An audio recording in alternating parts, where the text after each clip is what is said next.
أعوذ بالله من الشيطان الرجيم. Bismillahirrahmanirrahim.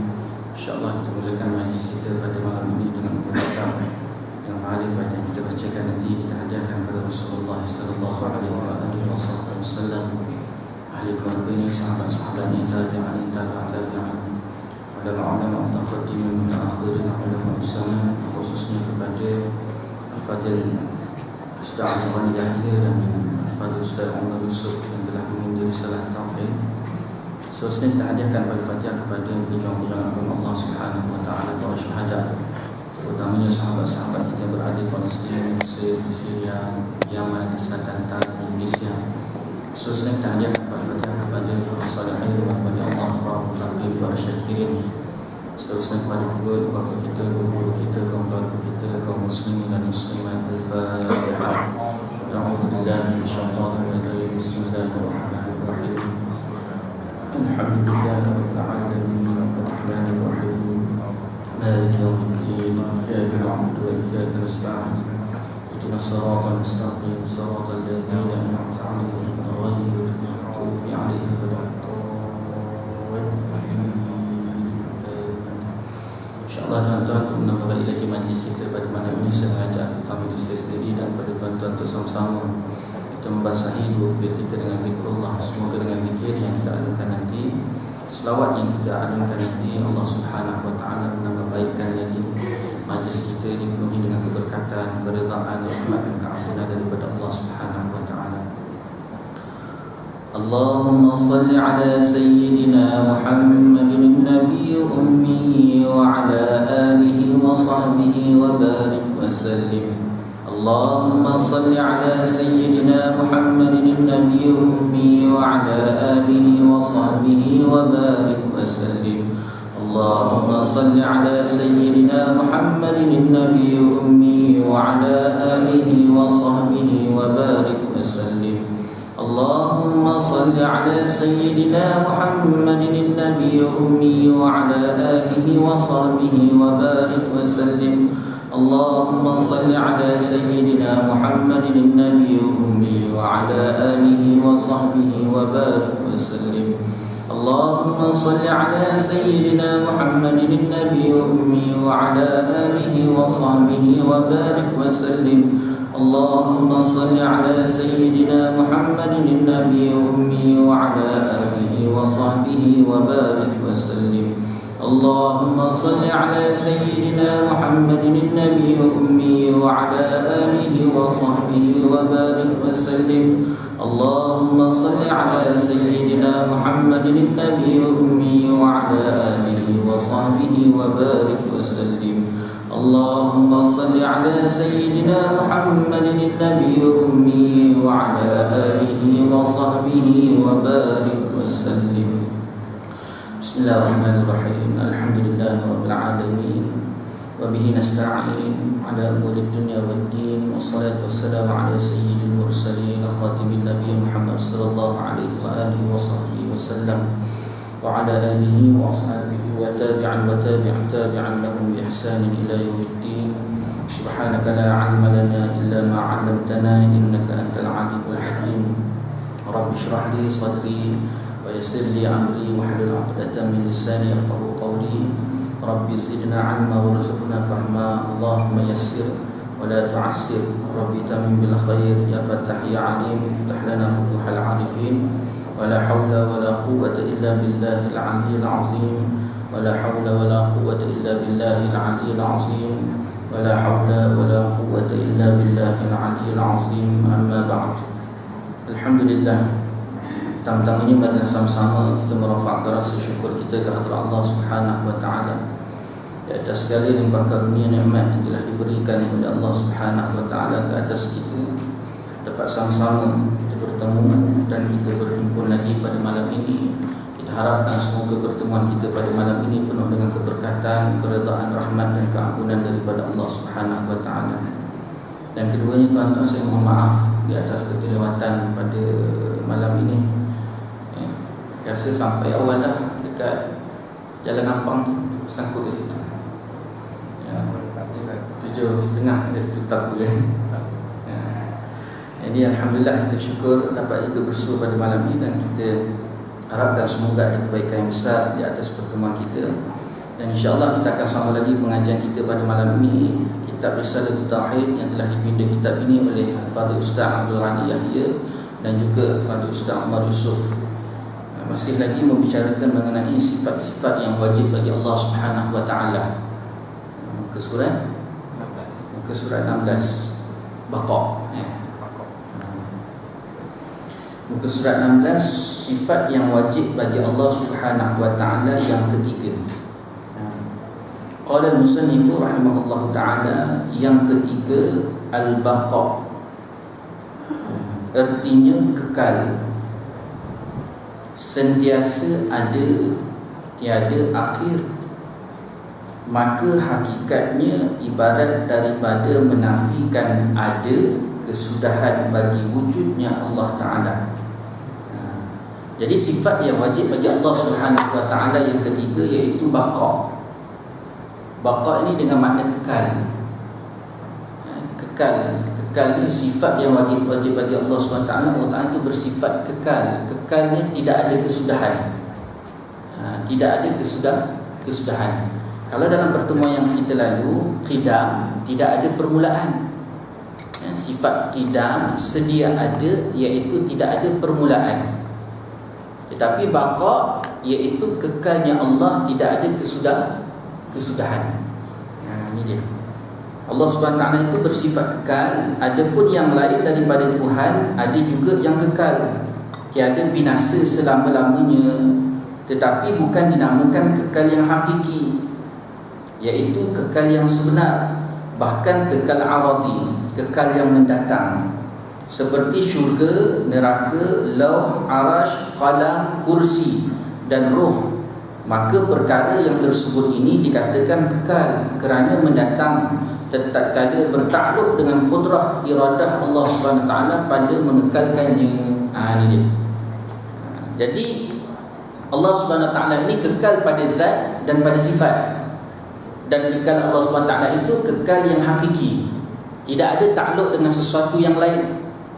Tidak sebagaimana kekal ada perkara-perkara yang lain dia kekal juga. Tetapi kekal sesuatu yang lain itu dia kekal aradi, kekal yang mendatang.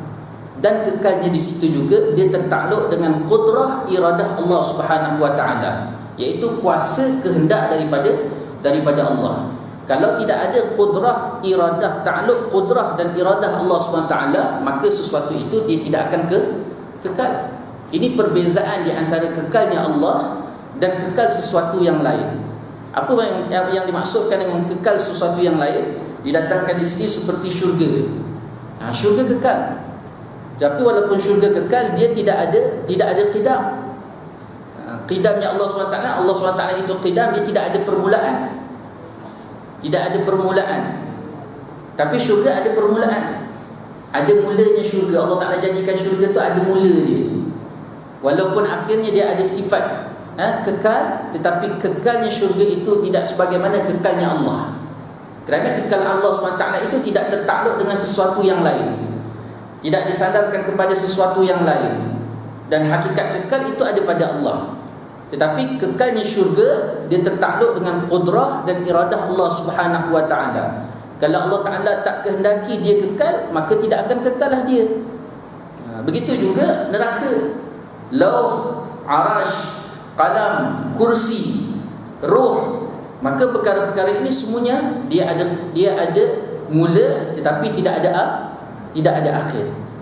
Inilah perkara-perkara yang kekal. Cuma perbezaan kekalnya tidak sama sebagaimana kekal Allah. Bila ditanya apa beza dia? Bezanya kekal Allah SWT itu hakiki dan tidak tertakluk dengan sesuatu perkara yang lain. Tapi kekal perkara ini dia tertakluk dengan qudrah dan iradah Allah. Qudrah dan iradah Allah. Kalau Allah Ta'ala tak nak, tak jadi. Sekarang Allah Ta'ala nak, jadi. Allah Ta'ala tak nak, tak dikehendakinya, maka tidak akan terjadi. Itu terpulang kepada hak Allah Subhanahu wa taala, kehendak Allah. Peringatan segala jisim semuanya binasa melainkan ajbuz zambi, iaitu tulang kecil seperti biji sawi duduknya di tongking manusia. Itulah benih anak Adam ketika bangkit daripada kubur kelak. jisim sekalian nabi-nabi dan jisim orang yang mati perang sabilillah, maka ketiga-tiga ini kekal juga, tetapi kekalnya kekal aradi. Diingatkan juga bahawa ada yang kekal lagi selain daripada yang disebutkan tadi, selain daripada syurga, neraka, lauh, arash, qalam, kursi dan roh. Lalu ada lagi yang kekal, iaitu dinamakan ajbuz zambi. Ajbuz zambi ni tuan-tuan ialah satu tulang kecil seperti biji sawi yang duduk di pungkuk. Dalam bahasa orang Kedah kata pungkuk, dekat tulang pungkuk ni tuan-tuan, sebesar biji sawi. Itulah satu-satu yang Allah Ta'ala kekalkan dan tidak binasa. Untuk apa? Untuk dijadikan sebagai, kalau dalam bahasa kita ni, DNA, yang mana dia diguna pakai untuk dihidupkan semula di akhirat Allah Subhanahu Wa Taala. Jadi dekat akhirat besok tuan-tuan, Allah Taala bangkitkan kita tersebut dengan menggunakan ajbuz zambi, iaitu tulang sebesar biji sawi yang Allah Taala tidak binasakan sewaktu di atas dunia, dan itulah yang dijadikan sebab untuk kebangkitan semula kita di akhirat Allah Subhanahu Wa Taala. Jadi selain daripada itu semua binasa. Begitu juga di antara yang tak binasa lagi, iaitu jisim sekalian nabi-nabi dan juga jisim orang-orang yang mati perang fisabilillah. Tiga benda ni Allah Ta'ala tidak hapuskan. Nabi punya jasad tidak hancur, sebagaimana peristiwa-peristiwa yang berlaku terhadap Rasulullah sallallahu alaihi wasallam. Beberapa kali dicuba untuk mencuri jasad Rasulullah sallallahu alaihi wasallam. Jadi jasad tu memang tidak hancur. Jasad tidak hancur. Begitu juga jasad orang yang mati syahid fi sabilillah. Mereka ni tidak hancur. Bahkan ada juga segelintir yang menyebutkan bahawa sesungguhnya di antaranya orang yang menghafaz Quran, ataupun orang yang mati ketika belajar. Mereka tu semuanya dalam keadaan dihukum kepada mati syahid ataupun fi sabilillah, yang mana jasad mereka itu tidak hancur. Pernah peristiwa terjadi lebih kurang dalam 7 ke 10 tahun lepas di Mesir. Pernah kerajaan Mesir hendak merombak kubur, satu kawasan kubur nak dirombak dan nak digali untuk buat satu penempatan baru. Jadi ketika itu di banyak-banyak kubur tersebut, ada satu kubur yang mana dihuni oleh pelajar Malaysia kita. Jadi bila nak dialihkan, bila digali, mereka dapati bahawa jasad tadi tak hancur. Jasad tu seperti kainnya tu kotor, seperti kain orang yang kena lecak. Kemudian kain tu tak hancur, jasad tu seperti jasad orang yang sedang tidur. Jadi bila ditanya, rupa-rupanya dia dulu hafal Quran. Begitu juga pernah berlaku di negara kita baru-baru ni. Saya rasa lebih kurang dalam 7-8 tahun lebih kurang macam tu juga. Dia biasa kita ni kalau dengar berita hari ni cerita orang mati je kat Malaysia. Lebih kurang 7-8 tahun juga di Muar, di Johor. Kalau tak silap saya Kota Tinggi ke Muar, lebih kurang macam tu. Nak dialihkan juga kubur. Tiba-tiba satu kubur tu digali, lebih kurang usianya tak kurang daripada 50 tahun usia kubur tu. Bila digali, rupanya kain kapan tu pun masih lagi bersih. Masuk bersih ni tak hancur. Jasad pula bila dilihat seperti orang tidur. Rupanya bila dicari, ditanya waris, rupanya ini ada seorang yang mengajar ngaji waktu dulu. Ustaz mengajar ngaji. Ini dia tuan-tuan, hebatnya kelebihan Allah Ta'ala berikan kepada orang yang mendampingi Al-Quran. Itu sebabnya kita perlu mendampingi Al-Quran untuk Allah Ta'ala muliakan. Bagaimana kita muliakan Al-Quran, lalu Allah Ta'ala akan muliakan kita. Inilah golongan-golongan yang mana mereka ini tidak hancur ataupun tidak binasa, yang mana Allah Ta'ala daripada sekarang di atas dunia teruslah sampai di akhirat mereka tidak dihancurkan. Tiga perkara tadi. Yang pertama ajbuz zambi, yang kedua Nabi dan Rasul, dan yang ketiga iaitu orang yang mati fisabilillah. Orang yang mati fisabilillah, ada diceritakan kita ni bahawa perlu ke atas kita untuk meletakkan niat dalam diri kita hendak mati syahid. Minan nabiyyin was-siddiqin wasyuhada. Perlu dituntut supaya kita ni niat mati syahid. Walaupun mungkin negara kita tidak ada jalan untuk mati syahid, tapi setidak-tidaknya niat tu perlu ada. Dan juga tidak cukup pada niat, perlu juga diletakkan usaha. Apa usaha-usaha untuk orang mati syahid? Usaha untuk orang mati syahid, tuan-tuan, dia mesti pastikan dirinya itu betul-betul menunaikan segala perintah Allah Subhanahu wa taala dan meninggalkan segala larangan-larangan Allah. Memelihara dirinya daripada perkara-perkara mungkar dan menetapi setiap perkara-perkara yang dikendaki oleh Allah Subhanahu wa taala. Dengan solat malamnya, tahajudnya, taubatnya, kemudian dengan zikir Al-Qurannya, bacaan Al-Quran tersebut. Jadi itu salah satu jalan untuk memudahkan dia.